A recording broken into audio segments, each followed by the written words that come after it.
Baik, bismillahirrahmanirrahim. Assalamualaikum warahmatullahi wabarakatuh. Alhamdulillah, wassalatu wassalamu ala rasulillah wa ala alihi wa ashabihi wa man tabi'ahu bi ihsanin ila yaumiddin, amma ba'du. Alhamdulillah, ibu-ibu yang dirahmati Allah, bagaimana kabarnya pagi hari ini? Alhamdulillah, sehat-sehat semuanya. Oke, sekarang kita akan melanjutkan ngaji kita. Silakan dibuka surat At-Tariq. Kita akan baca dulu ayat-ayatnya, baru nanti akan kita kaji bersama. Surat At-Tariq. Ini surat yang ke-86. Surat ke-86, surat At-Tariq. Ini sambung. Baik, saya baca dan silakan diikuti bersama-sama. Kita baca ayat pertama sampai terakhir dari ta'awud. A'udzu billahi minasy syaithanir rajim. Monggo. A'udzu billahi minasy syaithanir rajim. Bismillahirrahmanirrahim. Bismillahirrahmanirrahim. Was-samaa'i wat-tariq.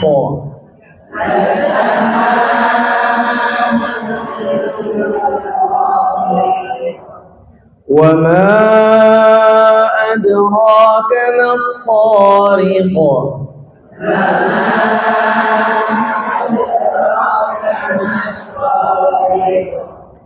An-najmu as-saqib.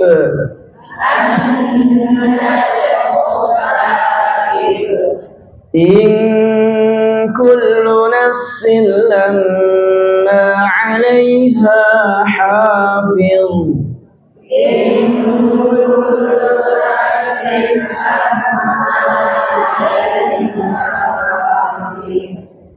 فلينظر الإنسان مما خلق.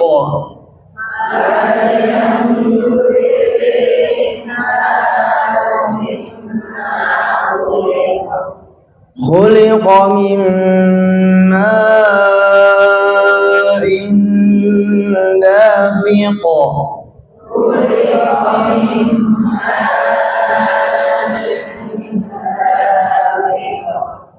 يخرج من بين الصلب والترائب.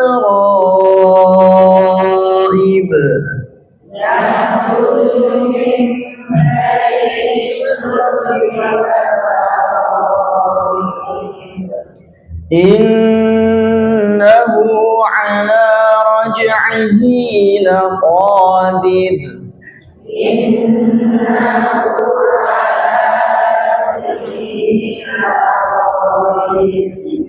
يوم تبلى السرائر.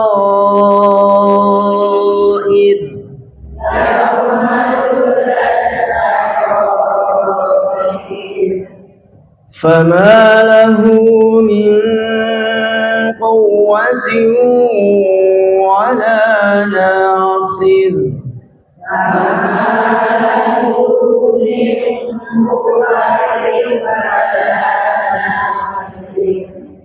والسماء ذات الرجع.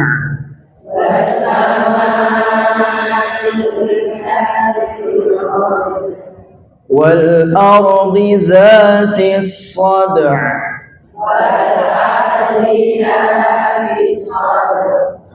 إنه لقول فصل.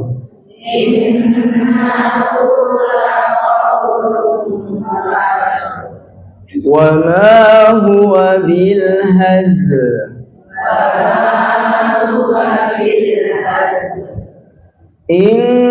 إنهم يكيدون كيدا. kaida. Innahum yakiduna kaida. Wa akidu kaida.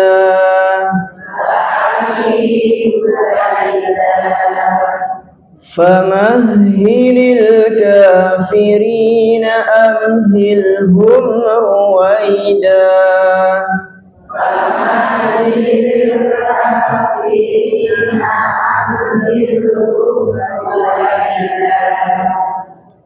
Baik, cukup.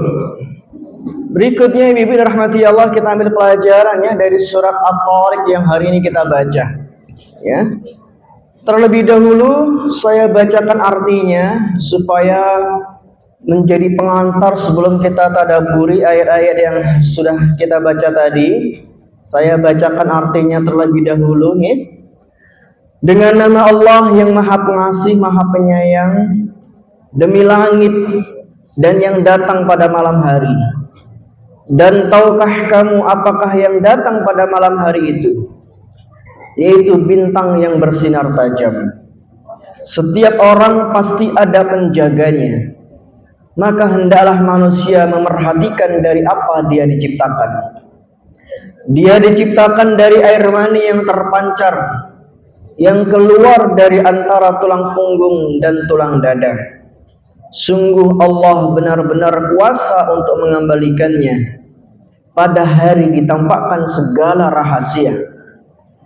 Maka manusia tidak lagi mempunyai satu kekuatan dan tidak pula penolong.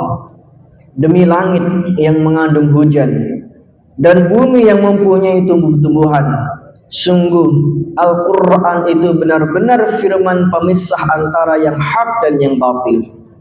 Dan Al-Quran itu bukanlah sendau gurauan. Sungguh mereka orang kafir merencanakan tipu daya yang jahat. Dan aku pun membuat rencana tipu daya yang jitu. Karena itu berilah penangguhan kepada orang-orang kafir, berilah mereka kesempatan untuk sementara waktu. Nah, inilah surat At-Tariq. Ayat dan terjemahnya sudah kita baca. Sekarang kita tadabburi, Ibu. Ya. Allah Subhanahu wa taala mengawali surat ini dengan sumpah. Dan di antara sumpah yang Allah gunakan adalah Allah bersumpah dengan makhluk yang paling besar di alam semesta ini, yaitu apa? Langit. Demi langit. Jadi langit itu kan sesuatu yang sangat besar. Bahkan Allah menciptakan langit itu dengan berapa lapis? 7 lapis. Ya, 7 lapis yang sangat kuat. Dalam surat An-Naba dulu sudah pernah kita bahas, ya. Wa banaina fawqakum sab'an shidada, dan kami bangunkan di atas kalian 7 lapis langit yang kokoh, yang kuat. Nah, langit Allah ciptakan untuk memberi pelajaran kepada kita bahwa kalau saja Allah mampu menciptakan langit dengan ukuran yang begitu besarnya itu, dengan Allah ciptakan langit tanpa ada tiangnya, ya, tiang penyangga, ya, maka Allah kalaupun ingin menjadikan manusia dengan ukuran yang kecil ini, yang tadinya tidak ada kemudian ada, kemudian mati kemudian diadakan kembali, maka tentu mudah atau sulit bagi Allah? Mudah, sangat mudah. Sehingga dalam ayat yang lain Allah memberikan satu perbandingan. La khalqus samawati wal ard akbar min khalqin nas. Apakah penciptaan manusia itu lebih besar daripada pencipta langit dan bumi? Sampai-sampai orang kafir itu tidak meyakini tentang hari kiamat. Sampai-sampai mereka itu tidak yakin bahwasanya Allah mampu untuk membangkitkan mereka kembali, ya. Nah, jadi Allah memberikan satu sindiran dalam ayat yang lain. La khalqus samawati wal ard akbar min khalqin nas, ya. Apakah penciptaan manusia itu lebih besar daripada pencipta langit dan bumi? Ya. Maka satu pelajaran penting bagi kita ibu-ibu yang dirahmati Allah, kita diciptakan dalam kondisi fisik yang sangat kecil ini dibandingkan makhluk yang bernama apa? Langit, ya. Langit saja Allah bisa ciptakan, maka sungguh Allah juga bisa mengembalikan manusia untuk yang kedua kalinya. Dan inilah iman kita terhadap hari kiamat. Ya. Nah, kemudian di ayat selanjutnya disebutkan Allah juga bersumpah dengan wat-tariq. Apa itu tariq? Ya. Tariq itu Allah nyatakan dengan penjelasan di ayat berikutnya, an-najmus saqib, bintang, ya. Jadi an-najmus saqib itu bintang yang bersinar. Ya. Maka Allah juga bersumpah dengan yang namanya bintang, ya, yang kita bisa melihatnya di waktu malam. Tanpa bintang langit tidak terlihat indah, ya kan? Langit akan terlihat indah itu ketika ada bintang-bintangnya. Maka dalam surat Al-Mulk di sana Allah memberikan satu ayat bahwasanya fungsi bintang itu paling tidak ada dua fungsi, ya. Dalam surah Al-Mulk itu disebutkan apa? Ya. Walaqad zayyana as-samaa'a ad-dunya bimasabih wa ja'alnaha rujuman lisyayatin. Allah menciptakan bintang itu minimal punya dua fungsi. Fungsi pertama untuk menghiasi langit, supaya terlihat indah dipandang, ya. Panjenengan refreshing, ya kan, ke laut, ke pantai, ke gunung, ya, malam-malam ketika lihat langit dengan ada bintang yang berkelap-kelip, itu kan masya Allah, ya, terlihat indah, ya kan, kelihatan indah, ya. Nah, kemudian yang kedua apa? Fungsi bintang yang Allah ciptakan itu rujuman lisyayatin, sebagai pelempar bagi syaitan, ya. Jadi fungsi bintang itu Allah ciptakan diantaranya sebagai alat untuk melempari syaitan yang ingin mencuri informasi dari langit, gitu. Nah, jadi kalau ada bintang jatuh berarti itu adalah Allah sedang melempari syaitan yang ingin mencuri informasi dari langit, ya. Nah, itu diantara dua fungsi bintang yang Allah sebutkan di surat Al-Mulk, ya. Nah, dari dua makhluk yang Allah ciptakan ini, langit dan bintang yang ada di alam semesta ini, dengan ukuran mereka yang begitu besar, sekali lagi Allah ingin menjelaskan betapa manusia itu dalam kondisi yang lemah, dalam kondisi yang hina. Buktinya apa? Buktinya kalau kita baca di ayat yang kelima, falyanzuril insanu mimma khuliq. Maka lihatlah dari apa manusia itu diciptakan. Mim khuliqa mimma indafiq, dari setetes air mani yang hina, gitu ya. Kenapa Allah sebutkan ayat ini, Ibu? Ya. Karena orang-orang yang mereka tidak meyakini bahwa Allah mampu untuk membangkitkan manusia untuk kedua kalinya, mereka yang nggak yakin dengan hari kiamat, berarti mereka dalam kondisi merasa dirinya sombong, ya kan? Sombong itu kan definisinya apa? Batarul haq wa ghamtun nas.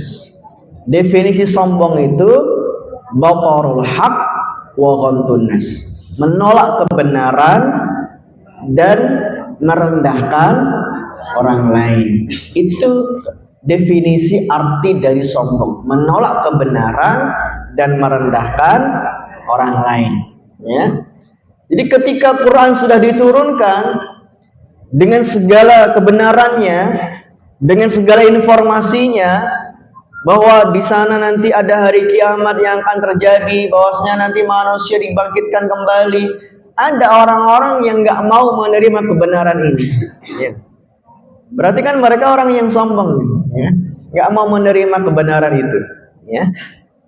Nah, maka Allah kemudian memberikan satu bentuk pertanyaan untuk tidak dijawab, ya. Jadi pertanyaan untuk tidak dijawab, dari apa manusia itu diciptakan, ya. Nah, jadi makanya ini menjadi isyarat bahwa kita manusia itu tidak boleh sombong, ya. Nah, tidak boleh sombong. Sombong itu kan biasanya seperti halnya yang dilakukan iblis, ya. Iblis sombongnya dengan dia mengucap kalimat apa itu, Ibu? Iblis itu dia termasuk makhluk yang sombong, dan apa yang dia ucapkan? Ana khairun minhu. Ya. Aku lebih baik darinya. Ya kan? Inilah kalimat sombong yang diucapkan iblis. Ya. Ana khairun minhu. Aku lebih baik darinya. Makanya kalimat ini jangan sampai ada dalam diri kita ini, ya. Kalimat aku lebih baik darinya. Nah, panjenengan habis ngaji, ya kan? Pulang dari ngaji lihat orang dalam kondisi ya mungkin saja nggak sholat, mungkin saja nggak beramal, ya. Maka jangan pernah mengatakan pada diri kita sendiri, aku luwih HP no timbangi dhek. Ya. Ngopo kira mosok ora sholat? Aku sholat, ya kan?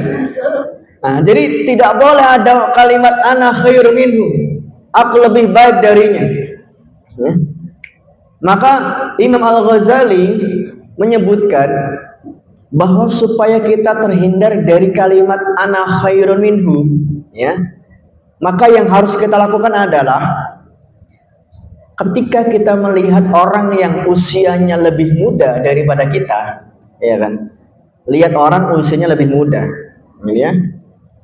Maka kita mengatakan pada diri kita, wah, dia lebih muda nih daripada aku. Berarti dosanya lebih sedikit. Berarti dosa-dosanya lebih sedikit daripada aku. Nah, lah aku ini luwih tua timbangin dhek, berarti dosaku luwih akeh. Ya kan begitu? Itu yang harus dikatakan, ya kan? Supaya terhindar dari yang namanya sombong itu, ya kan? Aku lebih baik darinya. Maka kita ucapkan, dia lebih muda, berarti dosanya lebih sedikit daripada aku. Ya. Kalau lihat orang yang usianya lebih tua, bagaimana? Apa yang kita ucapkan? Iya. Wah, dia lebih tua, berarti amalnya lebih banyak, ya. Pengalamannya juga lebih banyak. Nah, sementara aku ini baru usianya segini, ya kan? Amalanku masih sedikit, ya kan? Nah, itu yang bisa kita katakan supaya terjauh dari yang namanya ana khairu minhu tadi. Ya, aku lebih baik darinya. Ya.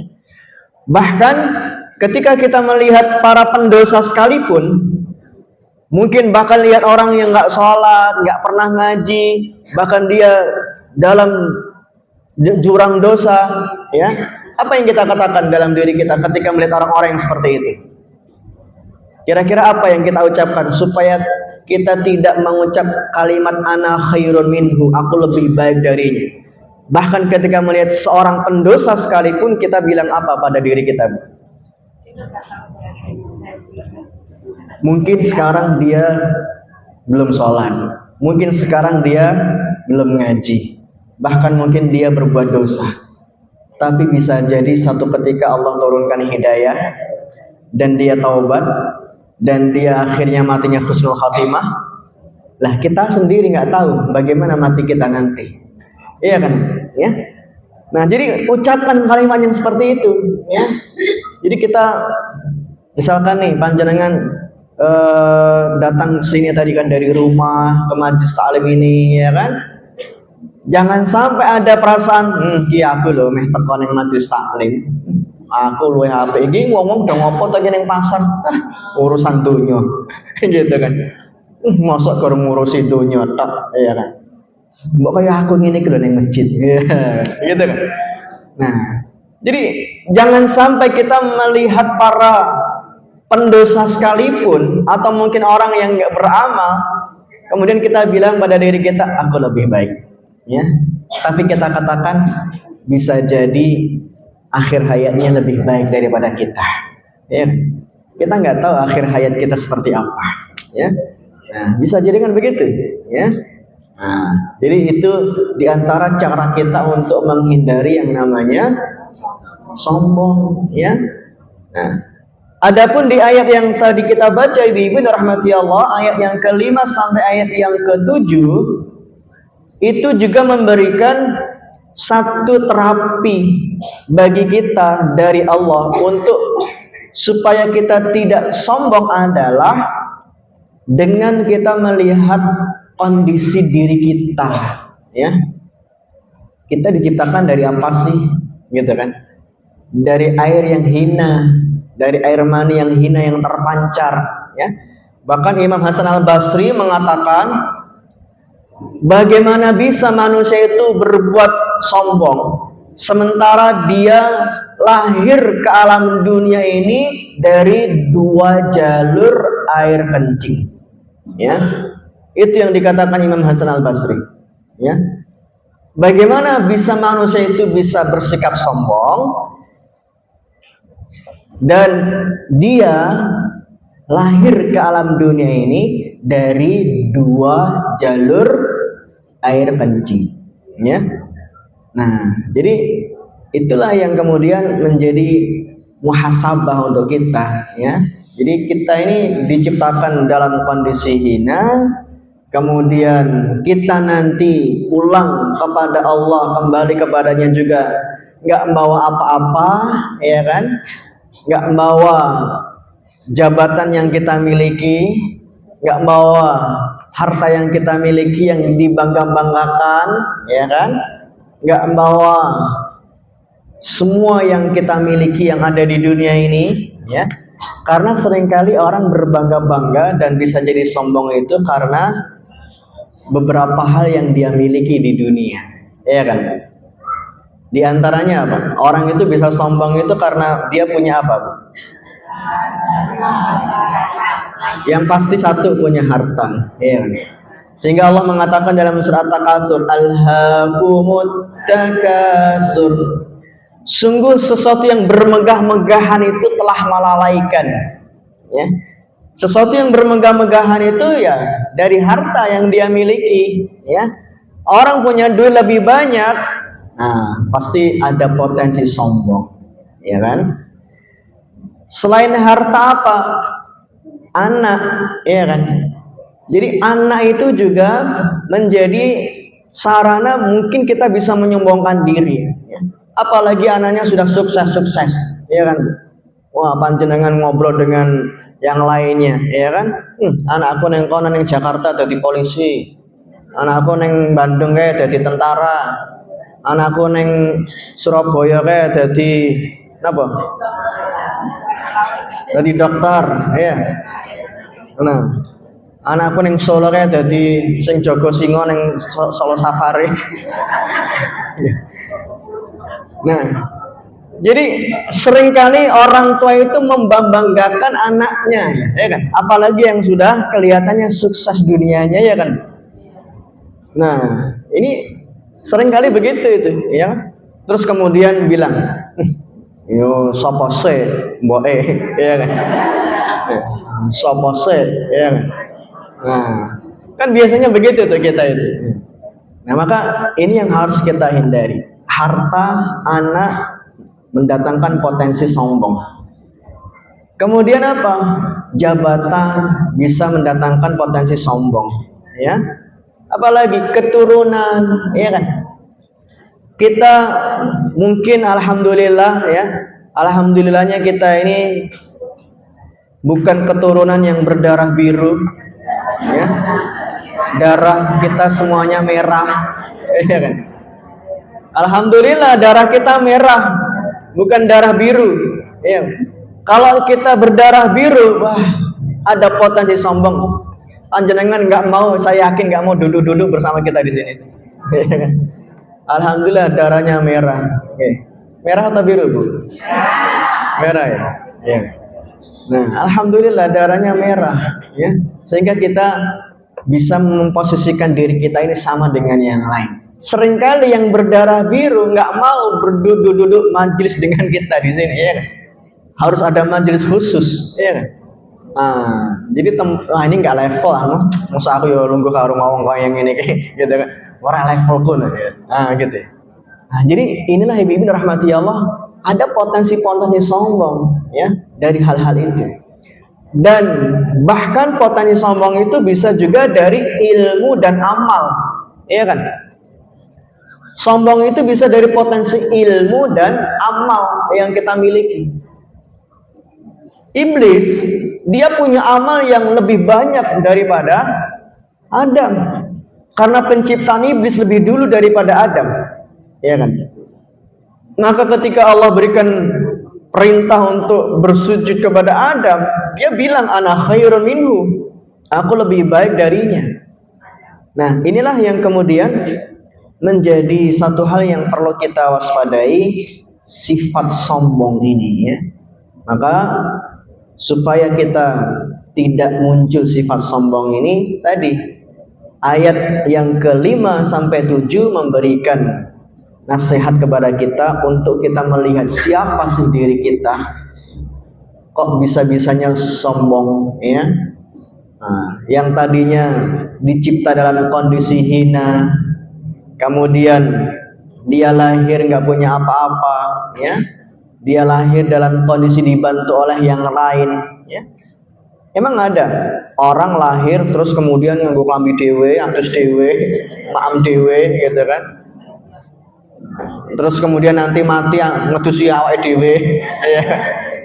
Ngubur dhewe ya. Nggak ada ya. Maka semua butuh yang namanya bantuan orang lain. Kenapa harus berbuat sombong ketika kita dalam kondisi lemah begitu itu ya? Nah, makanya sombong itu menjadi satu yang mengundang azab untuk umat-umat terdahulu, ya kan? Kita lihat umat-umat terdahulu itu Allah berikan kehancuran karena sombongnya. Qaum 'Ad sombong dengan bilang apa? Man asyadu minna quwwah. Siapa yang lebih hebat dari kami? Ada enggak yang lebih hebat dari kami? Kami bisa membuat gunung-gunung ini menjadi rumah-rumah yang megah. Kami bisa memahat gunung-gunung bukit ini bisa jadi istana yang megah. Ya, siapa yang lebih hebat dari kami? Nanti coba. Gitu kan. Akhirnya Allah turunkan azab kepada kaum 'Ad. Berupa apa? Azabnya kepada kaum 'Ad berupa apa ibu-ibu? Birihin sarsarin 'atiyah. Angin yang kencang ya. Sakharaha 'alaihim sab'a layalin wa thamaniyata ayyamin husuma. Angin itu Allah kirimkan kepada kaum 'Ad selama 7 malam 8 hari. Terus menerus. Kita lihat beberapa musibah angin puting beliung di beberapa wilayah ya. Itu saja baru 5 menit 10 menit sudah hancur rumah-rumah itu, Bu. Ya. Saya pernah jadi relawan memberikan bantuan untuk korban bencana angin puting beliung di Salatiga ya. Itu rumah 1 RW hancur. Hanya berselang 10 menit angin datang. Hanya 10 menit saja angin itu datang. 1 RW rumah hancur. Nah, ini hanya 10 menit. Coba bayangkan Allah bilang sab'a layali wa thamaniyata ayyam. 7 malam 8 hari ya. Maka Allah bilang fahal tara lahum min baqiyah. Adakah orang yang masih tersisa dari mereka? Ada enggak yang masih hidup dari mereka? Semuanya mati bergelimpangan ya. Itulah kaum 'Ad yang mengatakan man asyadu minna quwwah. Siapa yang lebih hebat dari kami? Nah, hati-hati, sombong itu mengundang azab ya. Kaum Samud juga begitu. Kaum Samud mewarisi apa yang dimiliki oleh kaum 'Ad juga demikian. Bahkan dia menolak kebenaran itu dengan cara dia menolak nabinya, sampai-sampai mukjizatnya Nabi Saleh berupa apa? Onta yang keluar dari batu mereka sembelih. Padahal itu mukjizat. Allah datangkan untuk memberi istilahnya penguatan ya kepada Nabi Saleh, tapi ternyata mereka menolak mukjizat itu dengan cara mereka menyembelihnya. Fa'aqaruha, ya. Lalu Allah datangkan apa ibu-ibu kepada kaum Samud itu? Azabnya berupa apa kaum Samud itu? Fa'amma Samud fa'uhliku bil-taghiyah. Kaum Samud Allah turunkan azab berupa suara yang begitu kencangnya sampai mematikan, ya. Suara yang begitu kencang, ya. Panjenengan pernah misalkan suara mic yang lagi rusak itu, yang benging-benging itu ya kan, gitu kan, itu aja di telinga sudah nggak nyaman, ya kan. Apalagi yang di Jawa Timur itu ada sound horror, ya.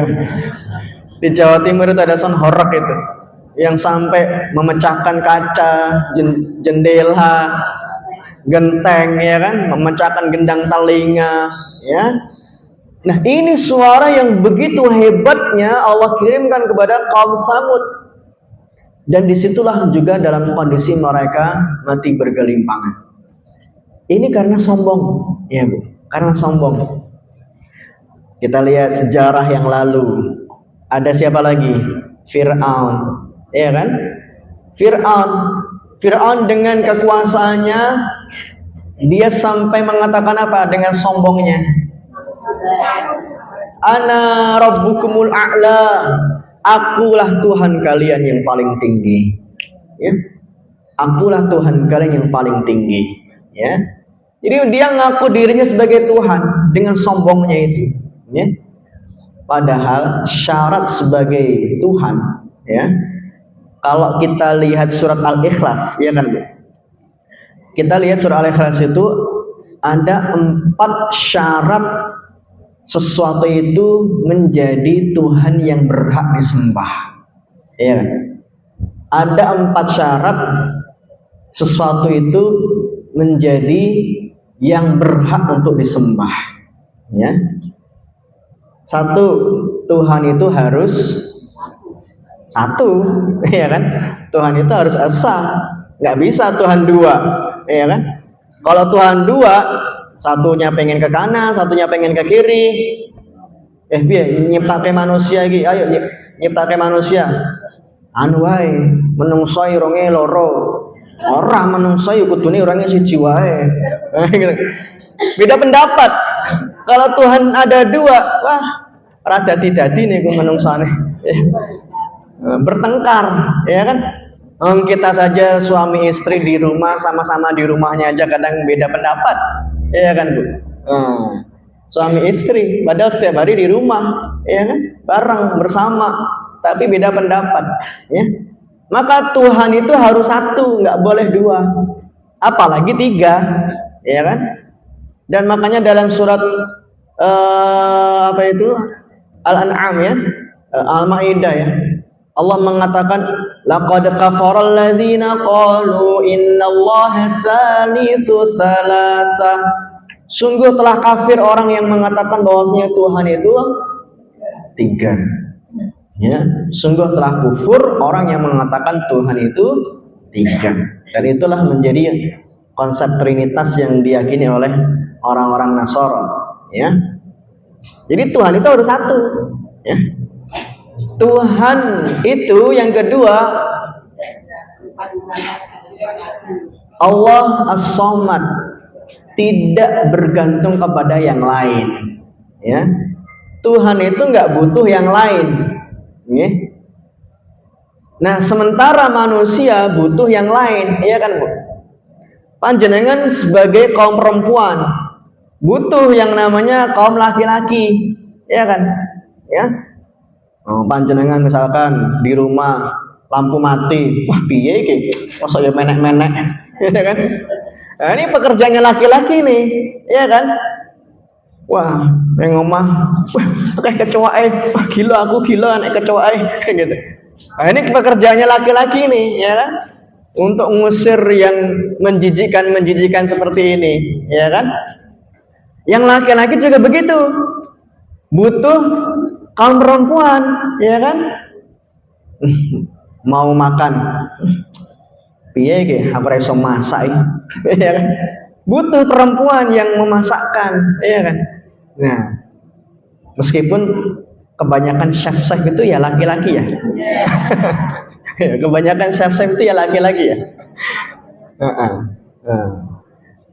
Kebanyakan begitu yang terkenal begitu ya. Nah, jadi masing-masing kita itu membutuhkan satu dengan yang lain, ya kan? Kita membutuhkan satu dengan yang lain, dan Allah nggak butuh yang lain, ya. Allah as-Samad. Allah itu tempat bergantung, Allah itu tempat meminta, dan dia nggak butuh yang lain, ya kan?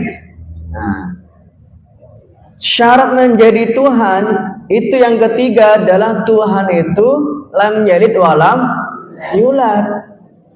Tuhan itu nggak boleh memiliki anak dan juga tidak melahirkan, tidak beranak. Kalau sampai Tuhan itu punya anak, maka biasanya manusia juga akan menuhankan anak itu. Betul nggak? Ya. Makanya misalkan nih contoh kecil saja ya, contoh kecil. Misalkan nih ada sebuah negara dipimpin oleh raja, ya kan? Nah, raja punya anak, kemudian dia jadi apa namanya itu?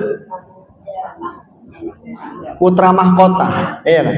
Putra mahkota. Dan biasanya putra mahkota itu ya akhirnya juga diagung-agungkan oleh rakyatnya, ya kan? Diagung-agungkan juga oleh rakyatnya, ya. Jadi kalau Tuhan itu punya anak, maka anak-anak Tuhan itu pasti juga akan diagung-agungkan, pasti akan disembah-sembah juga, ya kan? Ya. Kalaupun dia kemudian dilahirkan oleh yang lain, berarti orang tuanya Tuhan itu pasti juga akan diagungkan, kan begitu ya? Nah, makanya Tuhan itu ya dia lam yalid wa lam yulad, dan itulah Allah. Fir'aun dia dilahirkan, Fir'aun dia juga punya keturunan, ya. Nah, jadi nggak berhak untuk menjadi Tuhan, ya kan? Kemudian syarat menjadi Tuhan itu yang keempat apa dalam surah Al-Ikhlas itu? Walam yakul lahu kufuwan ahad. Tuhan itu nggak boleh ada yang menyamainya, ya. Nah, sementara Fir'aun dia manusia, sama nggak dengan yang lain? Sama nggak dengan pengikutnya? Sama dengan pembantunya? Sama. Masa jeruk makan jeruk? Nah, kan begitu ya. Masa manusia nyembah manusia, ya? Jeruk makan jeruk kalau begitu, ya. Jadi nggak berhak untuk disembah, nggak berhak untuk menjadi Tuhan, karena sama. Ya, padahal Tuhan itu walam yakul lahu kufuwan ahad, nggak boleh ada yang bisa menyamai Tuhan itu, ya. Jadi Tuhan harus berbeda, ya. Nah, itulah syarat untuk menjadi Tuhan yang berhak untuk disembah, dan yang memiliki syarat-syarat ini semuanya adalah Allah, ya. Allah yang punya semua syarat ini, ya. Fir'aun nggak punya syarat-syarat ini, ya. Nah, makanya ketika Raja Namrud, ya kan? Ketika Raja Namrud dia mengaku dirinya Tuhan, aku bisa menghidupkan, aku bisa mematikan. Cara menghidupkannya adalah dia biarkan manusia itu hidup, ya kan? Dia panggil orang-orang, wes kana, wes minggir kana, wes mulai balik kana, gitu. Dibiarkan hidup. Dan aku bisa mematikan. Akhirnya mematikannya dengan cara dibunuh. Nah, kalau begitu ya semua orang bisa. Kalau bahwa dia bisa mematikan dan menghidupkan dengan cara seperti itu, hanya membiarkan orang itu dah nggak dibunuh, berarti kan hidup. Ya, ini orang semuanya bisa, ya. Nah, makanya ketika Nabi Ibrahim memberikan tantangan berikutnya, ya wes kalau begitu, ya coba datangkan matahari dari sebelah barat. Nah, akhirnya nggak mampu, ya. Nah, disitulah kemudian Ibu rahmati Allah menjadi pelajaran penting bahwa kembali ke tadi, Fir'aun dia dengan sombongnya mengatakan dirinya Tuhan, padahal nggak berhak untuk menjadi Tuhan, ya. Nah, karena dia juga manusia, ya. Nah, makanya inilah diantara hikmah bahwa semua kesombongan itu pasti akan mengundang kehancuran. Kesombongan itu mengundang azab, ya. Nah, pastikan kita selalu rendah hati, tawadhu, ya. Dan kita sering-sering melihat kekurangan diri kita, ya. Kebanyakan waktu atau mungkin kita seringkali ya kita melihat kekurangan orang lain sementara diri kita nggak tahu kekurangannya, ya. Nah, maka harusnya sebaliknya kita perlu banyak-banyak melihat kekurangan diri kita sendiri, dosa kita ini yang banyak, ya. Sehingga melihat orang lain bukan dengan kacamata kesombongan, tapi melihat orang lain dengan kacamata rendah hati. Oke. Lanjut berikutnya ibu-ibu di ayat yang selanjutnya, ayat 8 dan 9 dan 10, ya. Surat At-Tariq tadi. Innahu ala raj'ihi laqadir yauma tublas sarair fama lahu min quwwati wala nasir.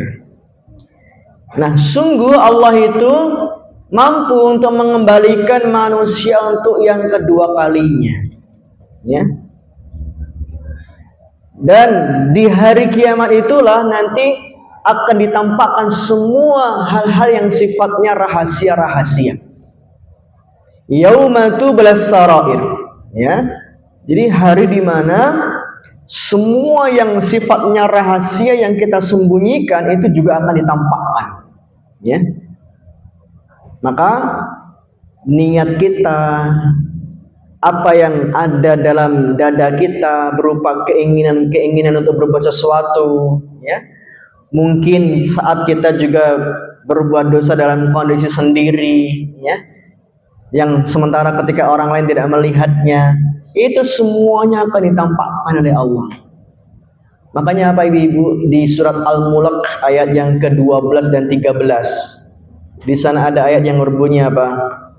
Innal ladzina yakhshawna rabbahum bil ghaibi lahum maghfiratun wa ajrun kabir wa asirru qawlakum aw ijharu bih innahu alimun bidzatis sudur.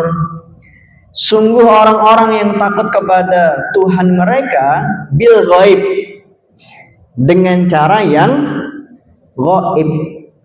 Takut kepada Allah dengan cara yang ghaib. Bagi mereka ampunan, bagi mereka pahala yang besar. Dan rahasiakanlah perkataan kalian atau nyatakanlah sungguh Allah Maha tahu apa yang ada di dalam dada kalian. Ya. Ini maknanya apa? Takut kepada Allah dengan cara yang gaib. Apa maksudnya, Bu? Ada dua maksud di sini, ya. Ada dua maksudnya, ya. Jadi takut kita kepada Allah bil gaib, dengan cara gaib, maksudnya adalah ketika kita meyakini bahwasanya Allah itu sebagai Rabb kita, dan kita di dunia ini tidak melihat wujud Allah secara langsung, ya kan?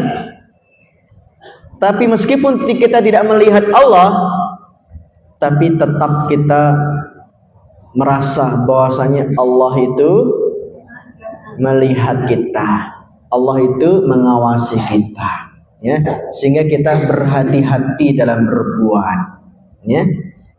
Nah, jadi maknanya bil ghaib, takut kepada Allah dengan cara gaib, maksudnya adalah kita takut kepada Allah untuk tidak berbuat dosa meskipun kita tidak melihat Allah secara langsung, karena Allah masuk kategori yang sifatnya gaib, ya kan, nggak terlihat oleh mata manusia, ya. Nah, maksud yang kedua bil ghaib itu adalah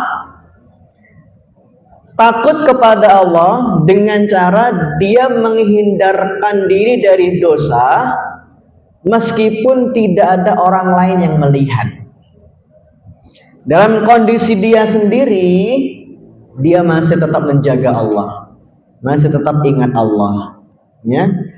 Dalam kondisi nggak ada orang lain yang melihat, dia masih bisa menjaga diri untuk tidak berbuat dosa.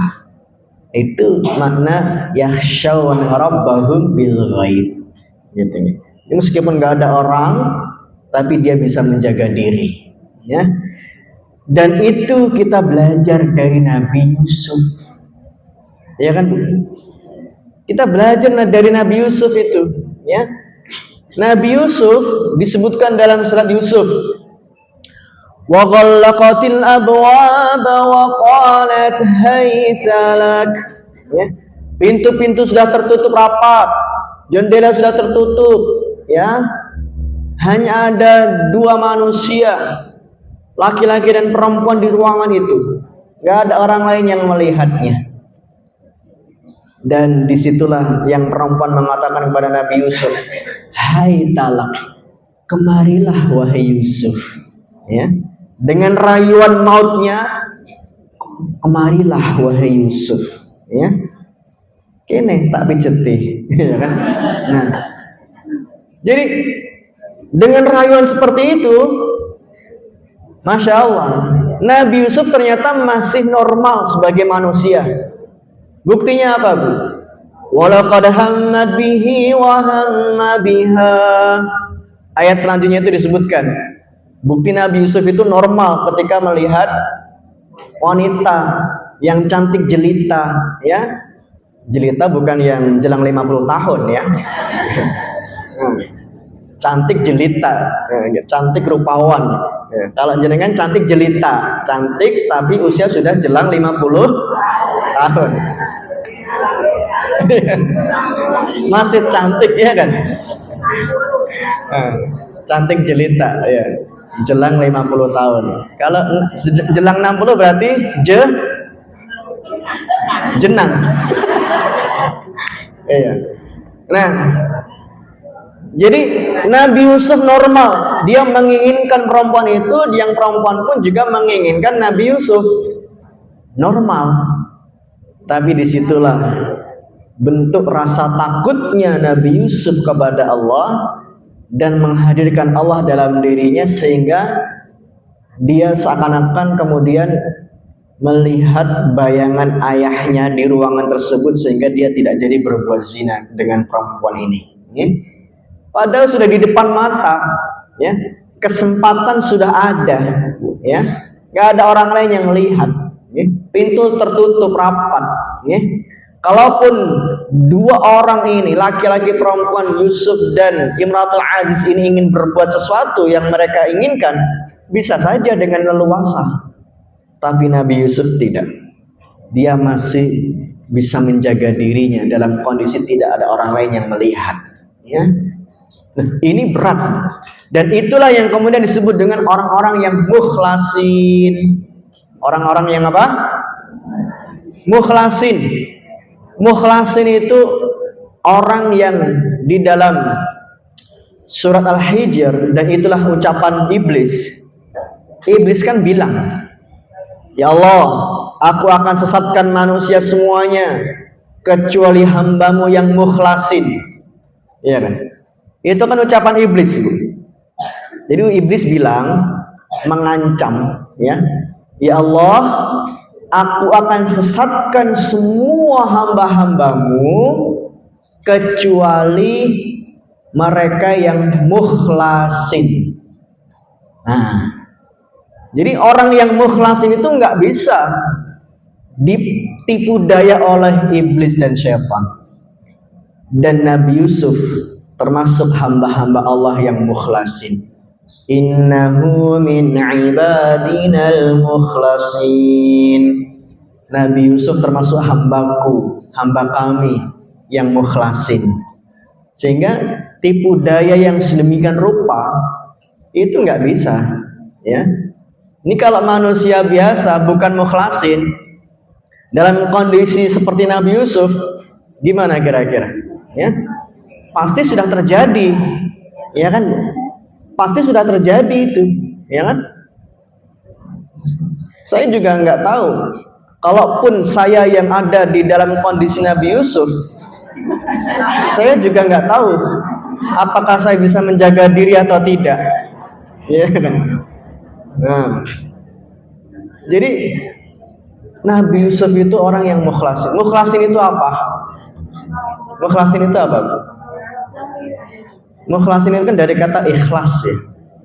Jadi orang yang seluruh amalnya, hidupnya, matinya, semuanya untuk Allah. Ya, makanya slogannya apa? Inna salati wa nusuki wa mahyaya wa mamati lillahi rabbil alamin. Salatku, ibadahku, korbanku, ya, hajiku, puasaku, baca Qur'anku, hidupku dan matiku, semuanya untuk Allah. Nah, itulah orang-orang yang mukhlasin. Jadi semuanya untuk Allah, semuanya untuk Allah. Tidak mengharap sesuatu dari orang lain. Biar Allah yang memberikan ganjaran dan pahala dari kebaikan yang kita lakukan. Kita nggak mengharap kepentingan dunia, ya. Nah, itulah mukhlasin. Nah, maka belajarlah kita untuk menjadi orang-orang yang mukhlasin, ya. Nah, caranya gimana? Jadi caranya kita belajar, ada orang atau tidak ada orang, kita harus selalu semangat dalam beribadah, ya kan? Seringkalinya kita semangat ibadah kalau ada orang, ya kan? Kalau ada orang, banyak orang begini nih, kita semangat ibadah. Misalkan nih, habis kajian selesai, kita ngaji 1 juz ya Bu, sampai jam 10 nanti. Insya Allah masih semangat kalau bareng-bareng, iya kan? Nah, coba misalkan instruksinya, ibu-ibu habis pulang dari kajian ini ke rumah masing-masing, silakan baca Qurannya di rumah sendiri-sendiri. Kira-kira jalan nggak itu? Kalau instruksinya masih di masjid bareng-bareng seperti ini, insya Allah masih semangat. Tapi kalau kon ngaji ini yang ngomai dewe-dewe, wah, banyak godaan, banyak godaan. Akhirnya kita males-malesan, ya kan? Nah, maka latihan, ya, latihan. Ada orang atau tidak ada orang, semangat ibadahnya harus sama. Dan itulah cara kita melatih untuk jadi orang yang mukhlasin, ya. Ada orang, nggak ada orang, harus sama semangat ibadahnya, ya. Dan latihannya apa yang lain? Latihannya adalah supaya kita jadi orang yang mukhlasin tadi itu, ya. Sembunyikan amal soleh kita, sebagaimana kita menyembunyikan keburukan dan aib kita, ya kan? Ada nggak yang pengen aibnya disebar? Nggak ada kan? Nggak ada. Jadi nggak ada orang yang pengen aib kekurangan diri itu disebar ke yang lain, ya, nggak ada. Nah, maka kita juga berlatih seperti itu, melatih diri supaya amal soleh yang kita lakukan kita sembunyikan sebagaimana kita menyembunyikan kekurangan dan aib kita. Nah, jadi jangan mudah kita pajang-pajang foto di status WA, ya kan? Pajang foto di status WA, ya kan? Lagi ngaji bersama Ustadz Rudi Hartanto, ya kan? Kemudian macam-macam lagi tuh, ya kan? Biasanya nggak langsung fotonya pembicara, tidak. Biasanya hanya foto mushafnya saja, ya kan? Biasanya foto mushafnya toh, ya kan? Kan biasanya orang-orang begitu tuh. Lagi olahraga, biar orang tahu bahwa dia itu olahraga. Foto sepatu neto, ya. Foto sepatu neta dipasang di status WA, oh biar tahu, oh ini mesti lagi olahraga nih, ya kan? Terus kalau pas lagi ngaji berarti ya foto Quraneta, ya kan? Oh berarti lagi ngaji nih, gitu. Nah, jadi kita berhati-hati dengan status-status WhatsApp kita, ya. Jadi kalau mau panjang status WA, status yang sifatnya ajakan-ajakan untuk berbuat baik saja, ya kan? Ajakan-ajakan untuk berbuat baik, ajakan untuk beramal soleh. Jangan pasang status apa yang sedang kita kerjakan, ya. Khawatirnya kita nggak bisa jaga hati, ya. Kalau bisa jaga hati nggak masalah, tapi kita khawatir nggak bisa jaga hati, ya. Sehingga ketika ada orang yang balas komentar, masya Allah, lagi kajian sama Ustaz Rudi toh Bu? Iya. Terus dalam diri kita, aku apa ya bang soleh. Jadi kita menghindar yang seperti ini. Latihan menyembunyikan amal soleh, sebagaimana kita menyembunyikan aib dan keburukan kita. Baik, kemudian yang selanjutnya ibu-ibu yang dirahmati Allah. Nah, di hari kiamat ayat yang ke-10 tadi disebutkan, fama lahu min quwwati wala nasir. Di hari kiamat itu tidak ada kekuatan dan tidak juga penolong selain Allah Subhanahu wa taala. Maka itulah yang kita ingin, namanya syafaat, ya kan? Di hari kiamat nggak ada yang bisa nolong kita. Di hari kiamat nggak ada yang memberikan pembelaan kepada kita. Dan yang bisa memberikan semua itu, pertolongan, pembelaan untuk kita masing-masing adalah amal soleh kita yang kita lakukan. Nah, maka kita perlu beramal yang sifatnya juga mengundang syafaat dari Allah, ya kan? Mengundang syafaat dari Allah. Apa itu? Baca Quran, ya kan? Baca Quran. Maka Qurannya dibaca, supaya dengan Al-Quran yang kita baca, Allah berikan pertolongan, Allah kasih syafaat, ya. Apalagi selain baca Quran, kalimat la ilaha illallah, ya. Kalimat tauhid, la ilaha illallah, dalam hadis Nabi dikatakan, ya. Dalam hadis Nabi disebutkan, orang yang paling bahagia di hari kiamat, as'adun nas yaumal qiyamah, man qala la ilaha illallah.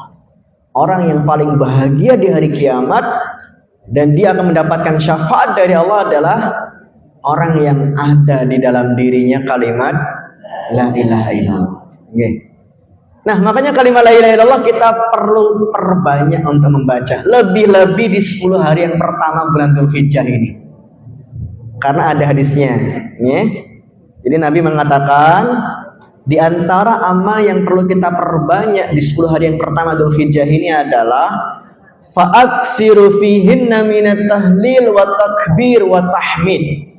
Perbanyak mengucap tahlil, takbir, tahmid. Bahkan sejak tanggal 1 Dzulhijjah, Senin kemarin sudah bisa dimulai, Bu. Sampai kapan? 13 Dzulhijjah. Jadi waktunya lama, ya.